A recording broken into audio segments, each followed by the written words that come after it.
দই বেগুন বানাচ্ছি। প্রথমে জিরা পাউডার একটু ভেজে নেব, বা গোটা জিরা ভেজে নিয়ে গোটা জিরা আর শুকনো লঙ্কা ভেজে গুঁড়ো করে নিতে হবে। আমি এই জিরের পাউডারটাকে একটুখানি গরম করে ভেজে নিচ্ছি। একদম কম আঁচে সিম আঁচে ভাজতে হবে। গন্ধ বেরোনো অবধি। গোটা জিরা ভেজে নিলে সেটার টেস্ট আরও ভালো হয়। আমি এটা জিরের পাউডারটাকেই সুবিধা হবে বলে, কমটা তাড়াতাড়ি হবে বলে এরকম করে নিচ্ছি। এটা ভাজা হয়ে গেলেই বের করে রাখবো। সামান্য পুড়ে যেন না যায়, একদম হালকা ভেজে নিতে হবে। জিরে ভাজা গুঁড়ো হয়ে গেছে, এখানে রেখে দিয়েছি। সর্ষের তেল, মাস্টার্ড অয়েল,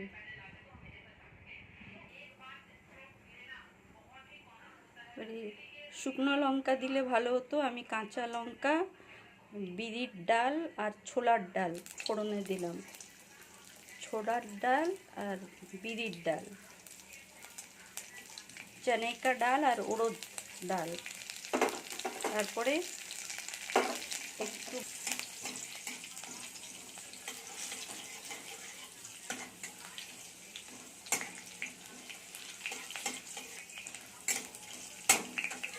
এখন সর্ষে, মাস্টার্ড, কালো সর্ষে আর সর্ষে আর এই কারি পাতা। এখন এই পাতলা পাতলা লম্বা লম্বা করে কেটে রাখা বেগুন দিয়ে দেবো এতে। অনেকে বেগুনটাকে ভেজে আগে বের করে রাখে, কিন্তু আমি ডাইরেক্ট এরকমই করে নিচ্ছি, শর্টকাটে হয়ে যাবে। টেস্ট কিন্তু একই হয়, আমি দেখেছি।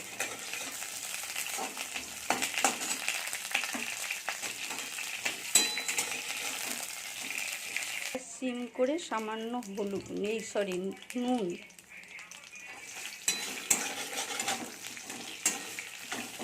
নুন দিয়ে দিয়েছি,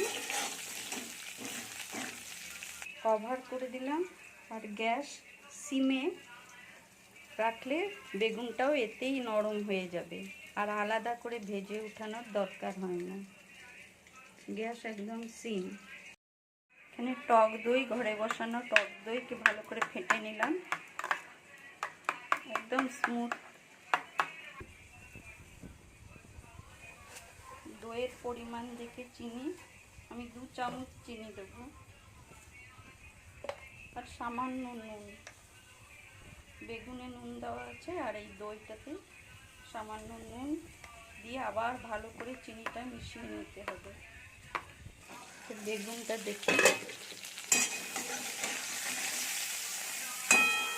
বেগুন সেদ্ধ হয়ে গেছে। সামান্য হলুদ, হলুদ না দিলেও হয়, সামান্য চিটকি ভর হলদি।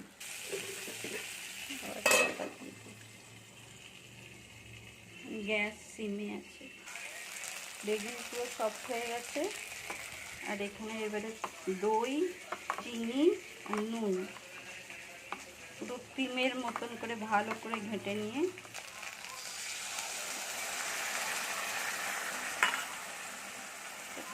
দিয়ে সঙ্গে সঙ্গে নেড়ে দিতে হবে।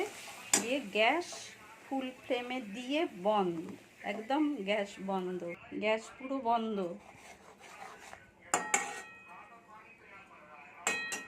জিরে গুঁড়ো, ভাজা জিরে যেটা, সেটা এর উপর থেকে দিয়ে দেবে। ব্যাস, দই বেগুন রেডি। মেন গ্যাসটা সঙ্গে সঙ্গে বন্ধ করে দিতে হবে।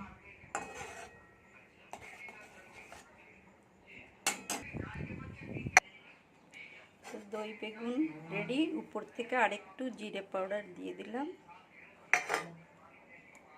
এরকম টক মিষ্টি ঝাল দহি বেগুন, দহি বাইগণ, এখানে উড়িষ্যার লোকেরা দহি বাইগণ বলে, রেডি। Thank you.